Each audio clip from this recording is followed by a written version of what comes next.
the best players that are there, and you can't let a Connor McDavid. You can't leave him in just a defensive system, right? Like you let him just play, and because you have all these high octane offensive players, it's a bit more offensive. And then you have the QMJHL where it's just the coaches decide to not have defense and just play offense most of the time.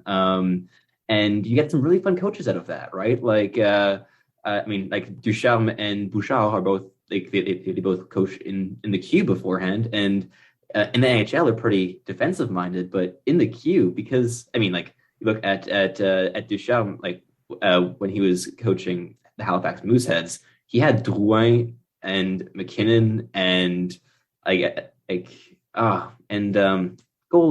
guy, Habs draft pick. What's his name again? Bucali. Yes, thank you.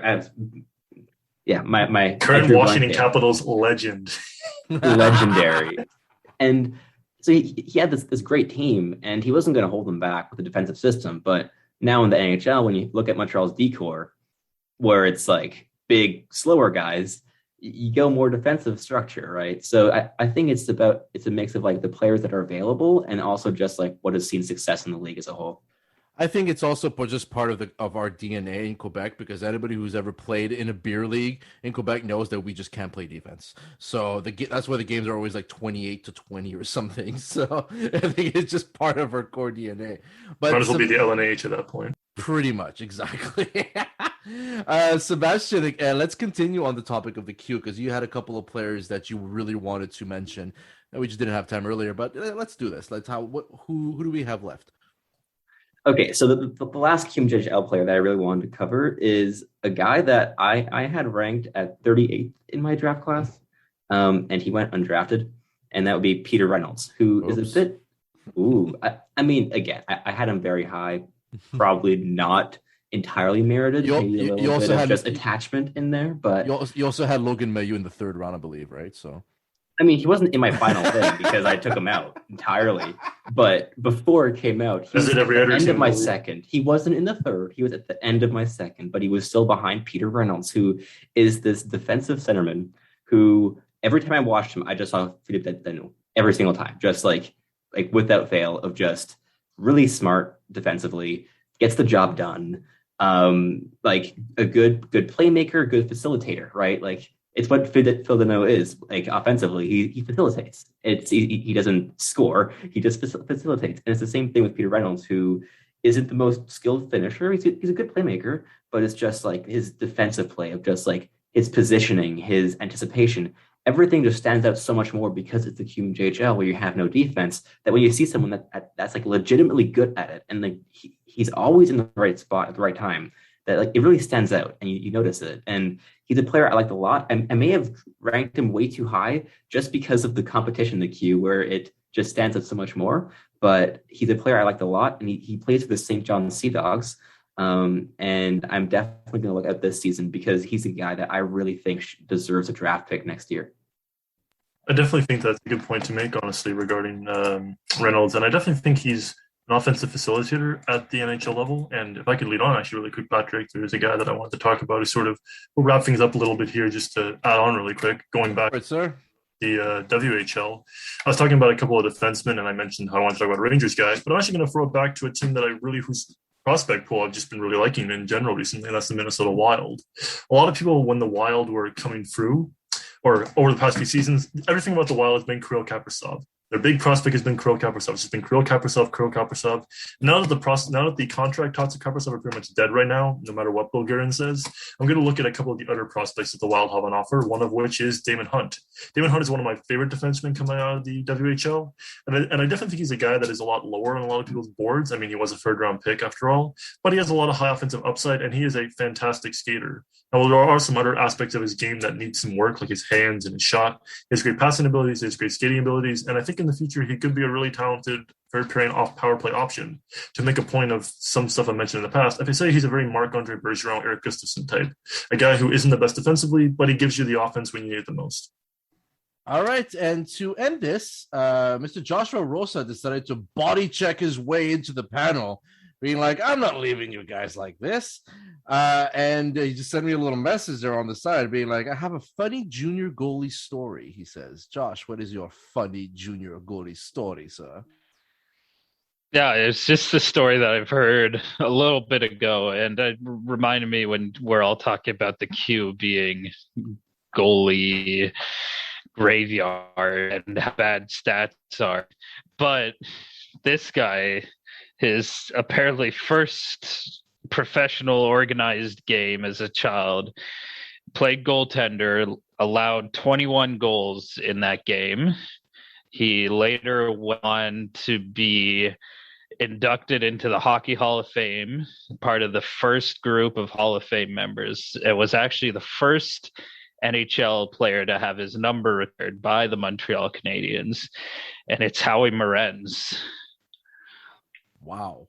I think our jaws all drawn. So can't judge a book by its cover. Story. That is a fun fact, ladies and gentlemen. A bombshell for sure. Yeah, seriously. Thanks, Josh. So, I mean, 2 minutes for roughing, but you won't feel any shame in the Bronx this time, are you, buddy? No, it's worth every minute. Awesome. Well, gentlemen, that was an incredible show. I mean, we covered so much in terms of prospect, but believe it or not, there's actually a lot more to cover. But I think we'll keep it for another episode. But my very, very humble thanks to Mr. Scott Cowan, Sebastian Hyde, Joshua Rosa. That was an incredible show. On behalf of myself and, of course, Sam Mendelson, who listens to us all the time, I want also to give a big thank you to Shane Ivers over at silvermansound.com for providing the wonderful music for this show. Tune in on Tuesday. Yes, this upcoming Tuesday, as mentioned on our social media, we will be changing our schedule around, recording on Monday, posting on Tuesday. Just going to make things a lot easier for us. We're going back to the regular format, in which also Mr. Anthony DeMarco will be joining us with a new segment called Around the NHL. So that should be really interesting. So make sure you tune in. Obviously, follow us on puckandroll.com, the official website for this wonderful podcast, where you can listen to all of the prior episodes and follow us on social media. So once again, thank you very much, and we will see you on Tuesday for the next episode of Puck and Roll. And we leave you on DJ Joshua Rosa's request with the little song by the legend himself, Guy Lafleur, entitled Marquer un but. See you on Tuesday.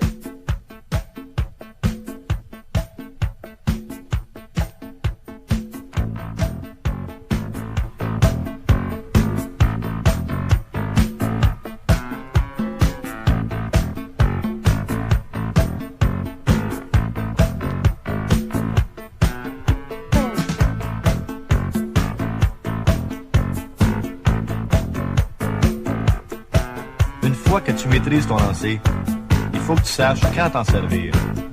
Il est important de toujours te fixer une cible quand tu pratiques tes lancers. C'est en fermant ou en ouvrant ta palette que tu peux vraiment contrôler tes lancers. Pour viser bas, baisse ta palette, puis pour lancer haut, remonte-la. N'oublie pas que tes lancers du revers sont toujours plus difficiles à cause de la courbure du bâton.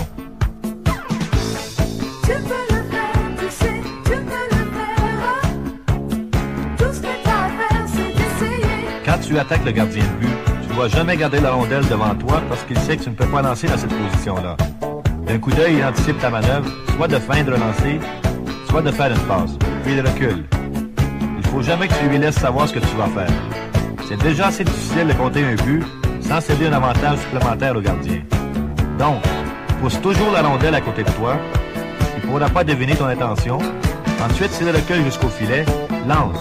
S'il reste à l'extérieur, fais semblant de lancer. L'attaquant doit toujours réagir à la position du gardien. C'est pour ça qu'il est très important d'avoir l'esprit clair. Tu sais qu'à pleine vitesse, avec 2 ou 3 joueurs à ta poursuite, tu as peut-être un quart de seconde pour regarder, analyser et réagir. Surtout, ne décide jamais d'avance ce que tu vas faire. Il faut que tu apprennes à penser vite, très vite.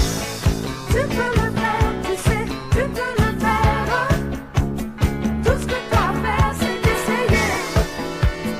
Souvent, on utilise le coup du revers quand on a une chance de déjouer le gardien dans une confrontation de 1 à 1. Manie la rondelle, de l'avant-main au revers. Souviens-toi que la rondelle peut être contrôlée seulement si elle se trouve près du talon du bâton. Ensuite, hésite. Hésite encore et lance haut. Toujours en haut. Hors de portée de la jambière ou du bâton du gardien.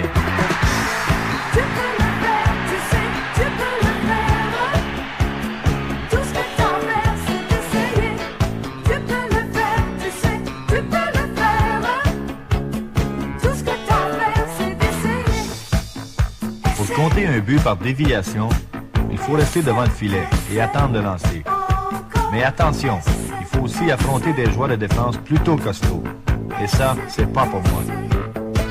Un jeu que j'aime beaucoup et qui me satisfait vraiment, c'est par exemple quand je reçois dans notre zone une passe de Larry Robinson, qu'elle échappe à mon couvreur et que je patine à toute vitesse à l'autre bout. Vers le centre de la ligne bleue, j'échange des passes avec Steve et Pierre.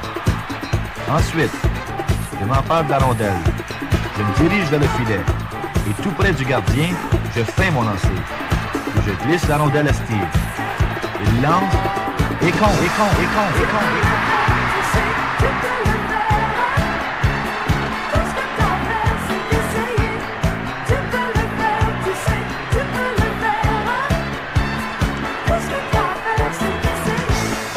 Un jeu de collaboration comme celui-là m'excite souvent plus qu'un but que je compte moi-même. C'est vraiment toute une sensation de passer à l'attaque avec 2 ou 3 joueurs à tes trousses et de dominer ingénieusement le gardien de but.